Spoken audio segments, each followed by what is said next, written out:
What's up mga ka-serve and welcome to The Serve. I'm Boom Gonzalez. And I'm Jennifer Nierva. This is your weekly tambayan ng mga ganapang volleyball from strategies to stories. Make sure to follow our show and spike the Spotify notification bell and stay till the end of this episode. Di nila makakalimutan yan, Boom. Because today, we have someone who is used to being in the spotlight but prefers to do the work quietly. Sa likod, literal sa likod ng volleyball court. Because if you know, you know, she is a libero, a leader, and a Ravena. Wow, parang noun na yung pangalan eh. No?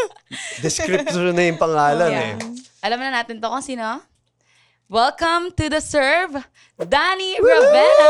Wow, thank you guys for that wonderful introduction. Parang di pa nagsistart pero yung pressure parang, oh my gosh. Yeah, that's a good point, di ba? Pag sinabi ng Ravena ka right? That comes with a certain pressure, and weight. it's a privilege for and sure. a privilege and a Yeah. blessing. Okay. It's been a great year for the team. Diba? Not only the bronze medal finish, balikan pa natin, even nagdire-diretso kayong finals. There was an Yes. undefeated run.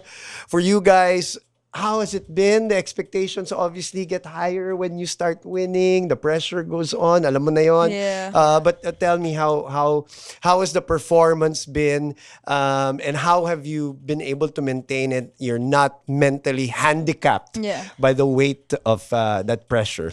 Definitely, as you know, paangat na paangat yung level of competition.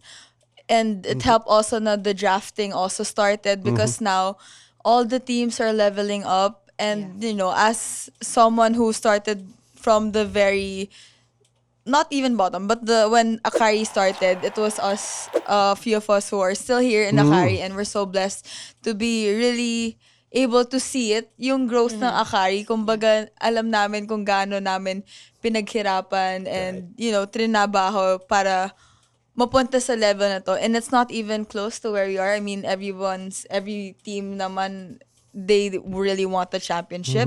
And so far, hindi pa namin naabutan. So we're just taking it day by day. Of course, it's such a challenge, but that's really not the time to relax. Now is not the time to just let loose and just really work twice as hard kasi nga humahabol kami sa ibang teams who have been competing for ilang years. We've been here for around 3 years now. But still, again, we're proud of the things that we've accomplished. But there's so much more to really reach. Yeah. Kailan ka pumasok sa Akari? After college, 23, if I'm not mistaken. Yeah, the 2023? very first year, yeah. So 2 years. 2 na, no? years, yeah. or 3 years. So ano na yung naging identity ng Akari since nung dumating ka na ngayon? Kasi 'di ba, looking at the lineup ng Akari, Ivy Laxina. Yeah. You have Ivy Laxina, now you have Hazareno. Yes. Sila Fifi, nandyan. Di pa nga naglalaro si... Ate Ellie, Yeah. di ba, Oh, na-awardan siya na Yeah. she's the Right. most improved player, Exactly. di ba? Right. Mars Alba is Mars now. Alba, the Dami addition of additional Mars talaga. Alba. Ano na yung naging parang identity ng Akari ngayon? Siguro ngayon, on paper talaga ang daling sabihin na we're one of like the top teams. Definitely agree with that. I guess dun rin namin finifigure out pa Akari and our culture as a team kasi wins are not made by individual people. You can all be great, but if you're not great together, I think that says also something about the team. And it's it's like stuff na taught by experience. It's not something na happens overnight. Yung chemistry na nabibuild, even though we're built with such amazing coaches, teams, management, lahat yon very blessed kami to have. But if kami mismo hindi pa namin ma-figure out as individuals kung ano pa namin kailangan trabahuhin, I think yun pa yung step na kailangan namin magawa before kami makakuha ng championship. It's really as individuals, how can we contribute our talents sa team na to and how it can, you know, really jive well with each other's strengths and weaknesses. Yeah. Nabanggit mo, 'di ba? Like on papers, may kita mo na talagang isa kayo sa mga top teams. Loaded. Yeah, talaga. saka yung bench nyo din is malalim. So, having such a talented pool, paano nyo minamanage? Like ikaw, di ba, as a libero, tatlo kayo sa team na, di ba? And that's hard, di ba? Kasi as you said earlier, yung competition is really high. So, how do you manage it? Like, paano ka sa training? Ano yung mindset mo? Sabi nga nila sa amin with Coach Tina and all, I think the rest of the other coaches, yung binibuild siguro sa Akari ngayon na culture is yung healthy competition. And I think na it's important to have that in a team. And in a professional level, you can't really take things in like too personal or with high emotion, especially like ganyan sabihan diretsuhan na kasi ngayon na parang kailangan ito yung kulang mo, ito yung ano. If I take it in na parang like for me as of now, Justin is one of like Justin, one of like the best liberos here in the Philippines yun. And diba acknowledge ko yun. It would be like unfair for me to be like she's the one in kasi favorite siya. No, that's like that's really not it. She's there because of her talent, pure talent, her smart and not just on, she's a mom too. Tapos nagka-experience pa. Diba, she's hardworking. Nagka-international experience niya pa. Lahat yun, exactly. And I'm like, I look up to her and I don't see it as something negative. Yes, there's competition, but ang goal ko is I wanna be, if not better than Justin, to be like Justin. Kasi in our team, ganun naman talaga tayo. Yeah. Madami, not in just sa position ko as libero, yung setters namin, 3. Ilan yan yung middles, ilan yan yung open spikers, ang dami. And if you're just gonna, ako personally, that's how I grew up rin. Na parang, I rarely hear the nice things. No, I do wish diba? Both of my parents, even rarely my brothers would tell me I had a nice game. So, I think that also prepared me now. Na parang, kailangan ko talaga pagtrabahuhan yung position ko. It's not gonna be given, to me just because I'm a Ravena. Like, they don't care about that. I don't think anybody cares about that now. It's the level of competition and level of skill na I can bring and I can help sa team. And, that's something na I really take into heart. Na I wake up every day to learn and to be the best version of myself each and every day from training para madala ko rin sa games. Yeah. She's so mature. Dami ko natutunan. So, from proving yourself on the court to thriving in your new home at Akari, ang layo na narating mo. But syempre, hindi naman overnight yan. Naman yan. I'm sure, exactly. Every player has that starting line, that very first step into the game. Kaya this time, let's trace that journey to your first serve.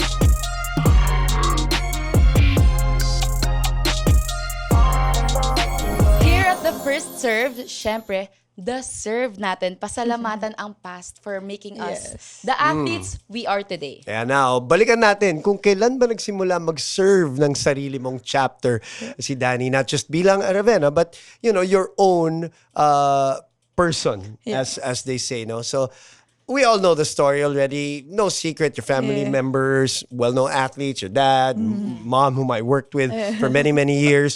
The 3 of you I've seen, obviously, as high school boys and girls growing up. Full circle moment. Yes, as we've talked about, di ba? Sila bang direct influences mo din?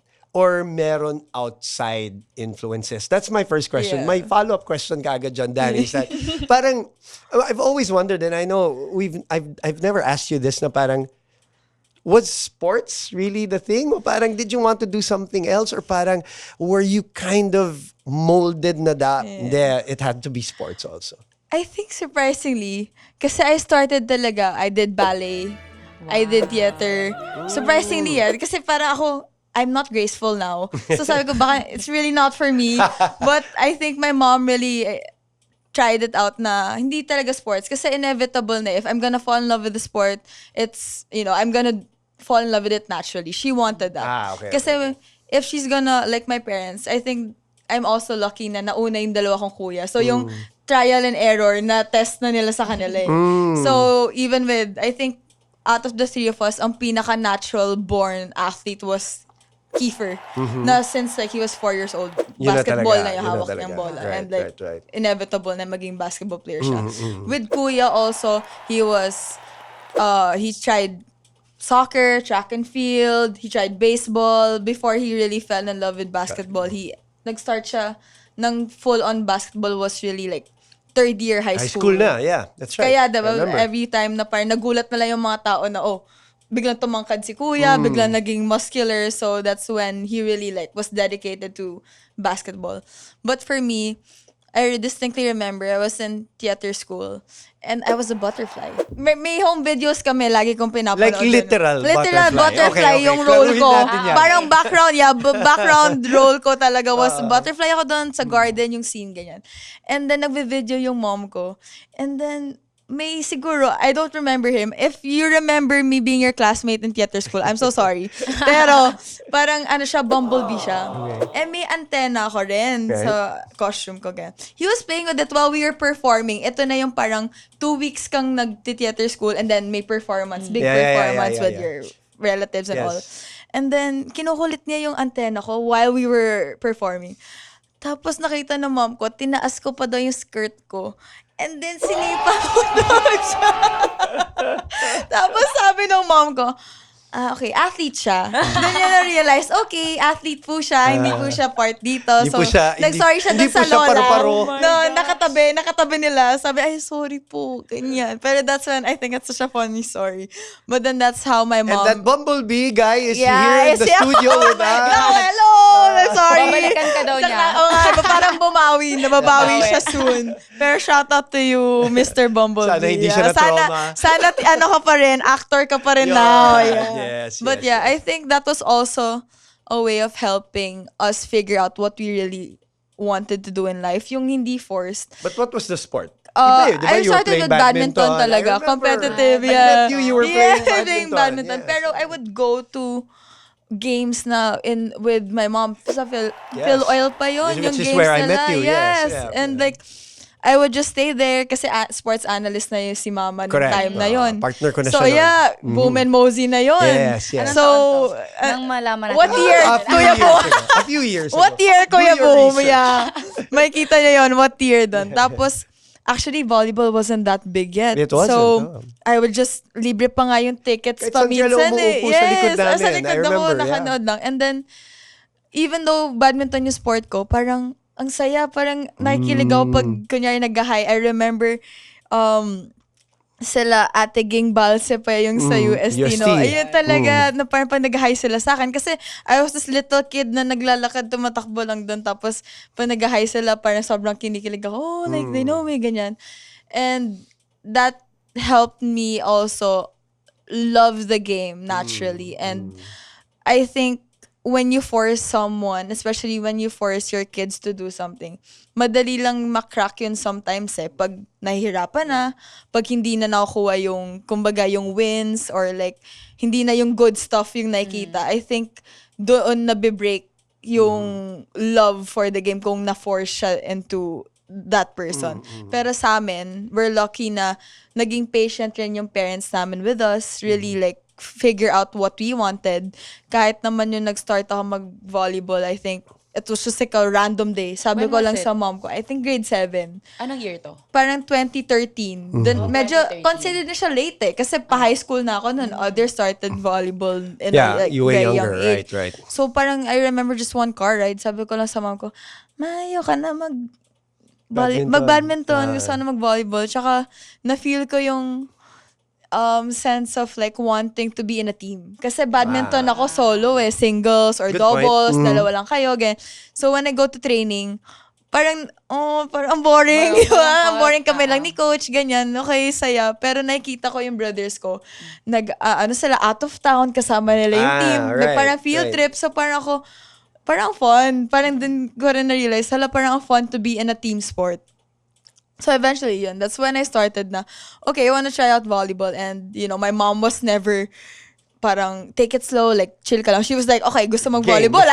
Game na. Like, gusto mag-volleyball, you wanna take it seriously? I'm sure she's been waiting for you to say that. Nagulat siya for like a second. What? Sayang yung badminton mo. Really? Okay, bukas na bukas. Bukas, training tayo. So, yeah. Ano yung first position mo?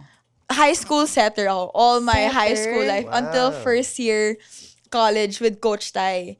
And then a month before, memorable, I think all of my teammates from Ateneo, they know this. A month before Start ng ng season? season, sabi ni Coach Tai, libero. And I'm like, huh? Like, sure ka, Coach? Yung parang nagulat ako. But then, I trusted Coach Tai so much.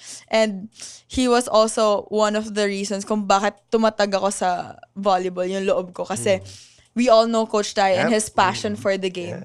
And I'm thankful na he was part of that experience when I was on my first year, which really built in that, kumbaga, not just, alam mo yung happy heart strong niyang mantra. Naabutan ko yun. So, I'm very blessed yan. Kasi mas tumibay talaga ako mentally, physically, and kasi no nonsense si Coach Tai. Tsaka parang si Coach Tai, you know him. Parang talaga siya, passion. So, every time I see him, si Coach Tai, pag nanonood ng games, di ba? Nasa dugout siya, sa labas ng room. Sabi niya, libero, should be confident. Ganun siya. Fight. lagi siya. Tapos, yung best friend ko si Menard. Sa Chris Cross, Correct, coach right. niya yun. Lagi kong tatawagan, kamusta ka? Kamusta si Coach Tai? BFF. Sabi, sobrang pagod na ako. Kasi That's what all the players, lagi. sila, Eliza, to nung nanalo sila ng Denver, championship. Pero grabe, sabi niya, BFF, parang iba yung galaw ko. Parang sobrang daming repetition. Yes. Na para na ma-master mo. Kasi gano'n naman pag yung mastery, it's really about repetition. Reps, quality reps yun. So being a libero, Dani, isn't always the fanciest, di ba? Flashiest role. Alam naman natin yan. Parang most of the time, kahit, di ba, ang daming points ng mga attackers. We know that. Alam natin yan. Talagang may hold hands. Girl. Di ba? Hindi nila napapansin yung pasa natin, yung hirap nung digs, yung saves. Kaya grateful ako kay Boom kasi siya yung nag-ano yan. Pag nagko-cover siya ng game, siya yung i-highlight niya yung naman. let's credit Jen Yerbo. Let's credit Dani Ravena kasi hindi na mapupuntos yun, di ba? So, paano mo tinanggap yung transition mo from being a setter to a libero? Ako, it all comes back to how I was raised in, I think. We were never here naman, despite what other people would say na, being a Ravena is like being under the spotlight. But we never really continue doing the sport na we love because we wanted fame or we wanted like the recognition. Yeah. It all boils down into like loving the sport no matter if you're recognized or not. I think it's yung mga nakaka-recognize sa'yo, yun yung mga taong alam yung sport, and that's fine. I mean, like, for me, being a libero is such a, yung sabi ko nga, unsung hero yan ng team. Pero, nare-recognize siya ng mga tao na nakakaalam talaga, which for me, mas important yun. Nakakaalam ng coaches, alam ng teammate natin, na kung gaano kahirap, di ba? Sinisigaw nga namin sa training pag magandang depensa tapos hindi na follow. Uy, hustisya naman. Yes. Kasi di ba? Although, yung hirap nun. And it's like, we can see it also as, ako before, nainis ako na parang, guys, sabi ko nga, sa 10 tama akong ginawa. Yung isang overball na outside ko, I'm so sorry. Diba? Yung isang overball ko na yon na outside. Para bang, you're like, yun yung big deal for na parang, hala, ba't mo ginawa yun? Ano ba, volleyball player ka ba? Yung parang, I make mistakes too. That's, but I take it as a lesson rin na I'd rather have high expectations, na people have high expectations of me than no expectations at all. Kasi, diba, mas mahirap yun pag wala kang ini-expect sa'yo. It means na parang they don't see you as someone who can do it. Pero someone, if may expectations, then mas okay yun sa akin. Paano ka bumabalik? Kasi, yun nga, 'di ba? Sa 10 nating tamang gagawin pag may isang mali. Tas parang lahat na yung bashing, 'di ba? Negative comments. Paano ka bumabalik sa goal mo? Parang Kasi reset. Paano ka nag-reset? Parang kasi ako, nahihirapan ako. I'm very emotional. Ayun pa. 'Di ba? Parang bilang babae. Sa lalaki, dali Di ba? Parang, laro lang kunwari yan. lang yan madali. Laro lang yan. Di ba? Parang sa atin, gets. ang tagal na, parang tinatambayan natin. Pero, ikaw, nakikita ko, syempre, lagi kitang kasama, di ba? Napapanood din kita. paano ka naka-move on agad? I think yung sa akin kasi yung reason ko rin ba't ako naglalaro is I always see this quote, like, focus on improving, not proving. Kasi before yan, ganun yung mindset ko. I have to prove to all of my haters na I deserve to be here. I deserve the... But then you know, even if you do good, it's like, they still say, they still say na something na, no, you're still there because of your mom, you're still there because Ravena ka. So I'm like, I just got to a point and I just got tired of like, why do I focus on proving to these naysayers who are against me? Rather than i-shift ko yung perspective ko, i-prove ko na sa mga nagmamahal sa akin, sa mga naniniwala sa akin, sa mga coaches na buong loob sila, alam nila kung ano yung kaya ko as a player, why not focus on them? Na pag nagkamali ko, alam kong mapupuntahan ko pa rin yung mga taong to na magbibigay na advice sa akin on how to do it better.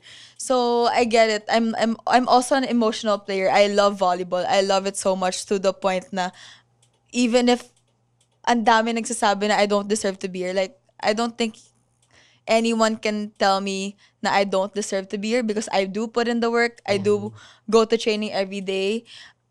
I try to be the best athlete that I can be. And for me, if you guys just label me as, you know, Nepo baby or someone na nandyan lang because of my mom, go ahead. Ang importante sa akin, nakita ko ng coaches ko, nakita ko ng teammates ko, the people around me, my friends, my family, they see the work that I put in. And that's all that matters at the end of the day is Is that the biggest lesson? Like you see, we're talking about your first serve story to, you know, parang it's like winning match points, diba? Parang yan yung analogy niyan. What is that the biggest lesson that you've taken so far from your journey? Definitely, yeah. It's really more on like focusing my goal as a volleyball player and not really trying to prove so much to everybody because I really can't. You're At the never end, going to win that battle. I'm never, It's just, exactly. And you're just gonna end up hating, you know, what you do because of what other people are saying. And that's my biggest fear.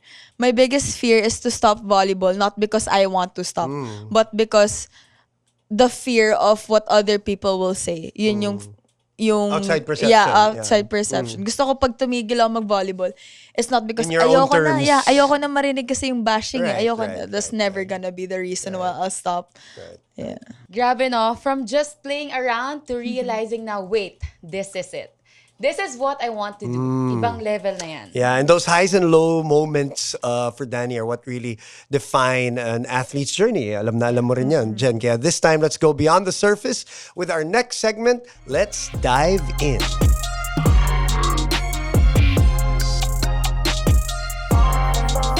Okay, this next segment is where we dive in. We've got 3 sets of questions, parang volleyball din, set by set. Habang tumatagal, mas lumalalim, mas intense ang laro, parang ganon. You'll get to pick an odd or even number and you'll need to answer the corresponding questions according to your chosen set. So, Dani, anong pick mo? Let's start with all fun and games. Sige. Jersey number 1 ako. So Okay, sige. Sige, Jen, can you flip it for me? I'll read it. Okay, kung hindi ka libero, anong position ang gusto mo i-try at bakit? At na-try mo na rin ba before? I wanna try being a opposite spiker. Wow. One, Ayaw mo kasi naman walang pumasa. pasa. Ayaw mo na pumasa. Ayaw mo na pumasa. One, because I'm not gonna pass. Pero we have Ate Jovelyn who's so good at passing and it's the opposite. So, And ako, Dang. and Dang, of course. Yeah, kung tunay na volleyball fan ka, intindihin nyo yan. But yes, Yes. actually, any spiker talaga is the dream. Pero I kasi haven't tried pag yet. open, Yeah. may pasa May din. pasa rin eh. Marami Mas pa. target ka nun eh. Oo, Mas target madami ka pa. talaga. Exactly. Yes. Okay, sige. Next pick. Anong pick mo? 3. 3. Kung hindi mo nakatuluyan ang volleyball, kala ko kung ano yung nakatuluyan. Anong sport ang tingin mong winner sa puso mo at ipupursue mo? Actually, basketball is something Wow. Nice. As in, I love watching my brothers play. But siguro, growing up, sabi ko, ayoko yung pawis na nagkakadikit. Sabi ko, contact sport is not for me. Kaya rin hindi ako nag-basketball. Pero sinasabi lagi ng mga teammates and coaches nila, kuya, even before, I have a good shooting form. So lagi sila, I don't know paano mag-dribble, pero siguro, proud ako sa shooting form ko kasi maganda daw. So, good. I'll take that in. Basketball. Yeah. Okay, lipat naman tayo sa growing pains. I'll Okay, do ikaw na iba mag-flip. naman, yeah, Sige, Jan, ikaw 6. magbasa. Yeah. Okay. When you look back at your younger years in volleyball, what's one moment where you surprised yourself with how much you'd grown? Nice question. Ooh. Siguro, I'll start, I have 2 moments eh. Yung college ako definitely was the championship moment. Against USC and MOA Arena, definitely. Mga champions nga pala mga kasama ko. Yun sa Sorry MOA lang. Arena, Sorry special lang. Yes. yun in my heart. But siguro defining not more than the championship, I think dun kasi nag-start yung kumbaga yung pivot ko na sobrang love ko pala yung volleyball. Kasi yung feeling na yun, yung panalo na yun, and it was coming from a year and ang hirap for us internally. We were also struggling as a team. And to have that as the result of all our efforts and hard work, especially ako, sophomore pa lang ako nun eh. So, part pa ako nung mga rookie duties. So sabi ko, yung gigising ka na sobrang aga, tapos i-ready, isi-set up mo yung mga net, yung mga bola, yung mga ganong moments I cherish now kasi yun yung mga, parang when I talk to my teammates, parang yun yung mga topics namin na ngayon tinatawanan namin, pero before, naghihintay kami mapuno yung mga ng mga water jug. Kailangan namin mapuno yun before mag-start yung training. Tapos I remember, kasama ko si Cassie Hekeliana.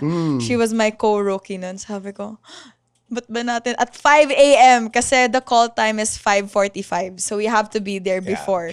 So mga 5 nagsiset up namin. Kami lang, wala pang ilaw sa Blue Eagle Gym. Kasi like, love ba natin to? Ganun na yung mga moments. Dalawa lang kami. So I guess yun yung una. And then the next obviously is getting into a pro team, Akari. So it's something I'm very blessed and never ko rin na-expect na I'll get to do what I love as you're living as my job. livelihood, and I'm so happy na I get to do it, and especially in this generation na the sport is just growing and growing, and I'm very blessed to be able to be part of it. Okay, one more from growing pains. So, ano tayo? I'd pick 6, 7 na lang. Add naman, add. Okay. Was there ever a moment in your career that felt like a big setback? Looking back, how did that shape you as a player and as a person? Yeah, definitely ang daming setbacks. Kasi yung, I guess for me, yung setbacks ko is mas marami kaysa dun sa, sa good things. Kasi, again, siguro, being a Ravena, ang dali lang kasi tanggalin sa akin yung hard work ko because nga Ravena ko. It's always, I got into this position kasi Ravena ko. Naging part ako ng Ateneo kasi Ravena ako. Naging part ako ng Akari kasi nandyan yung mama ko. Nagbo-volleyball ako kasi Ravena ako. Parang instead na never ko siyang, well, until now, but before, never ko siyang na-feel na deserve ko talaga mapunta dito sa posisyon ko. I always felt na, am I stepping on other people's dreams to be able to be here? Like, meron ba talagang tinanggal na mas deserving na player kaya ako nandito? And those things would before would haunt me at night and be like, do I really deserve to be here and to be able to do what I love? Kasi parang sinasabi ng mga tao na hindi daw na parang may mga ibang mas deserving to be in my spot.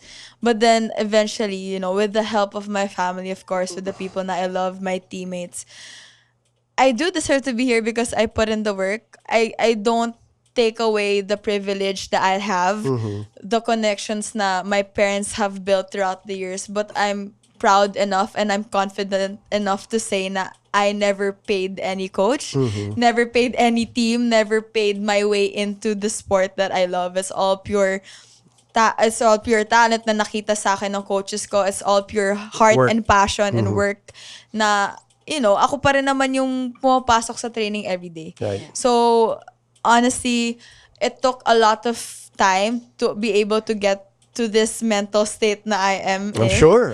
Kasi, again, what I said, mas maraming setbacks eh. But, yung mga few na happy moments, they're happy enough for me to be able to go through every day na Stay in the kakayanin. sport, Yeah. right? Even if konti lang siya, I put that into my heart every day in my head na there are happy moments because of what I love. And I believe na God has really His own ways of like, showering me with blessings. Kasi He knows na, it's pure, it's all genuine. We're all here because of like the passion and the love for the game and nothing else. Okay. All right. Yeah. Let's go to behind We the got jersey. Okay. 12 ako, 12, end to end.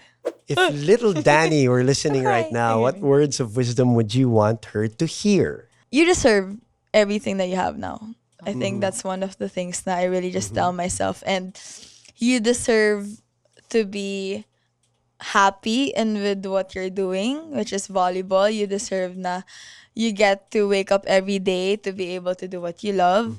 And with that, just continue doing you. I feel like yan yung kailangan ko marinig ng bata ko. And again, focus on improving, not proving, and just really keep those friends and families, teammates and coaches in your circle within you para you also have that strong kumbaga source of strength when times are tough. Kala ko you'll say to little Dani, wag mong patulan yung bumblebee. Wag mo sipain yung bumblebee. Okay. Sorry. All right. Shout out to you, Mr. Bumblebee. I feel like he's watching. Yeah, he's probably successful right yeah, now. he's actor. Malay natin, di ba? Okay. All right, Dani, on the court, you've shown us grit, hustle, and heart. Pero saan mo naman gustong dalhin ang laro mo from here? That's why we will go above the net.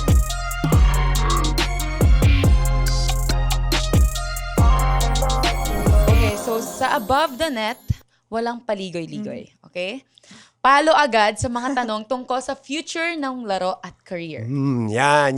Okay, let's smash it right into the dreams and the future of a game, not away. So, okay, Dani, what's your personal goal for Akari this season? Championship.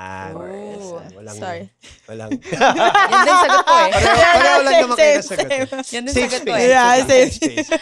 Okay, next question. When people talk about legacy, what kind of mark do you personally want to leave in volleyball and beyond? To be the hardest working person in the team. I think I want to be known for that also. Looking at the PVL today, what excites you the most about where the league is headed? I think it's just going up and up and up now, which is something that, again, I saw the very start of, not even the very start, but the beginning of Philippine volleyball. And I'm blessed na nandito na ako sa time na parang we can really live off volleyball. And that's such a blessing to be able to provide for your family and to help you reach your own goals out of the court because of volleyball.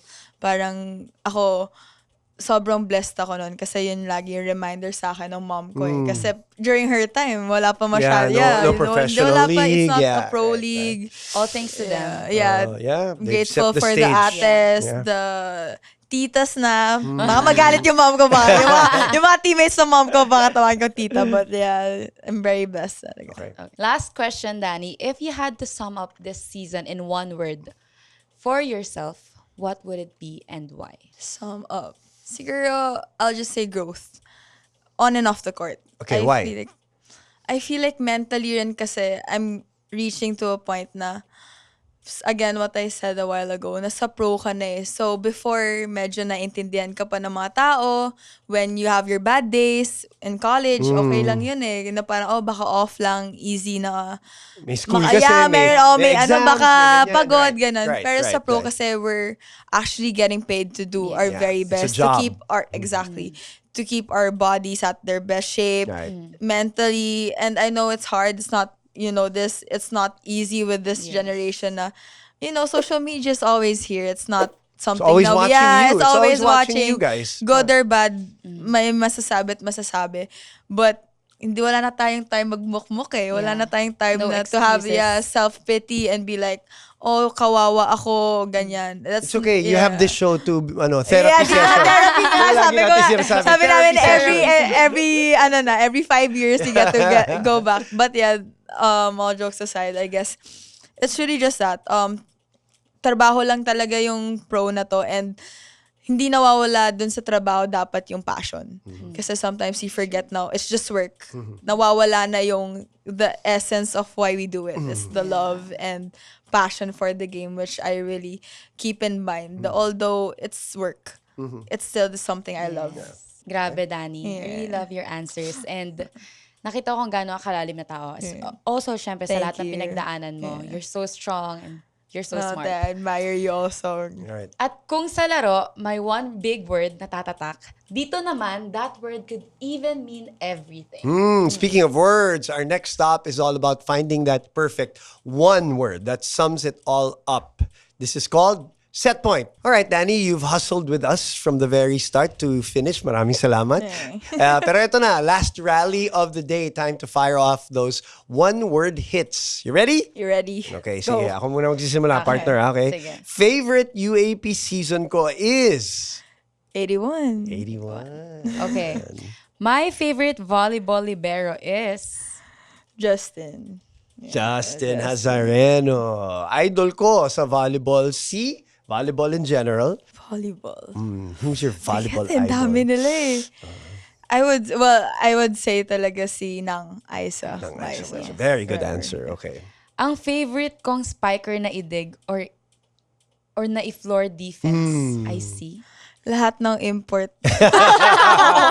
Si De Beer. Si De Beer talaga. Source Lahat of ng pride import yan. Yes. from all conference na reinforce. Yes. Kahit sino. Yes, Basta yes. That's a import. good answer. Dahil mahirap sila, magagaling sila. Totoo. My family would describe me as... Rebellious. Oh my God! Really? The rebellious child. Ang tawag sa akin ni Really? Manang si free-spirited child. Yeah. Okay. Sige. My favorite teammate right now is... Allah. Hala, di na malalaman. Tampuhin pa naman mga teammates ko. Pero dahil sumama siya ngayon. Magkakaselosan na to. Oh, sige. Chenny muna. Tsaka si The rookie. Faith. Yeah. The rookie and the one that you've been with for a Yes, very for long time college, since yes, college. Okay, yes. safe answer.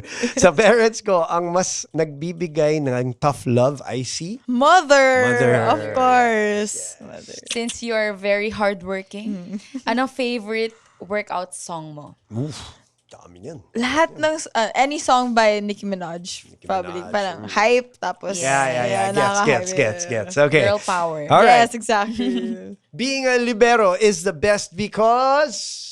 We get to make the spikes na sobrang lakas look easy to dig pag nakukuha namin. Kahit ang lakas na, pero yung parang pag naputo, Jen knows that. Yes. She's like Yes, naputo yes, queen yes, yan. yeah. So alam mo yun, yung parang, yun lang. Yeah. Yes. Diba? Parang napapano. Pero deep inside, ang bigat nun.